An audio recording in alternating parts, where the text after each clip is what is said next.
The engine of memories. Flashback. The first Mustang. Voiceover.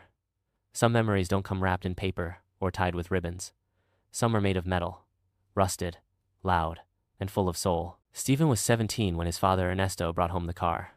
Not a new one, no, even close. It was a 1968 Mustang, tired and broken, covered in dust beneath a tarp in their old garage.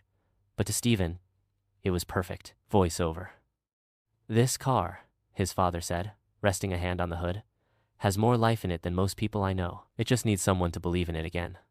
Stephen wasn't convinced at first. The seats were torn, the tires flat, and it smelled like something had died in the trunk. But his father smiled like it was Christmas morning. And so, week after week, they worked on it together. Voiceover grease, under their nails, country music in the background, sockets clinking, and laughter echoing into the night. That garage became their world. They replaced the engine, polished every inch of chrome, argued about colors, and celebrated every tiny win. More than fixing a car, they were building a bond. Time passes, life moves on. Voiceover. But life, as it often does, moved forward. Stephen left for college. He studied engineering, made new friends, fell in love, and the Mustang stayed behind, sleeping under its tarp, waiting. Ernesto stayed in that same house.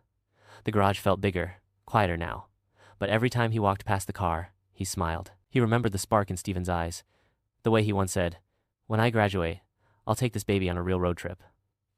Ernesto never forgot that. Present day. The restoration begins. Voiceover years passed, and Stephen's graduation drew near. Ernestano, older, with silver at his temples, and slower hands, decided it was time. He rolled up his sleeves, uncovered the Mustang, and whispered to it, "Let's get you ready for your next chapter." He worked for weeks. Late nights, early mornings, sometimes alone, sometimes with help from old friends at the local auto shop. Voiceover.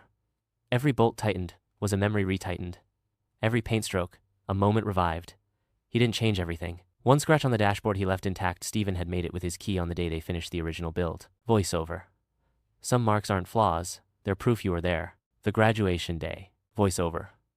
On the day Stephen graduated, he stepped out of the ceremony in his gown, diploma in hand, searching for his father. Among the crowd, parked under the shade of an oak tree, was the Mustang, polished, restored, alive. And leaning against it was Ernesto. Stephen froze. The breath left his body. He walked slowly, disbelief turning to joy, emotion building in his chest. Voiceover. It wasn't just a car. It was every Saturday they'd spent together, every hug they didn't say out loud, every lesson his father had taught him with his hands, not his voice. Stephen hugged him tightly, silently, and then opened the driver's door. On the seat was a folded letter. Voiceover reading the letter. "Son, this Mustang has always belonged to you, not because you earned it, or because I'm giving it to you, but because it's always been a part of you. You brought it back to life once. Now it's your turn to take it places I never could. And if one day you have a child, show them what it means to build something that lasts, not just with tools, but with love." The first drive. Voiceover. Stephen sat behind the wheel, tears blurring his eyes, heart thudding in his chest. He turned the key.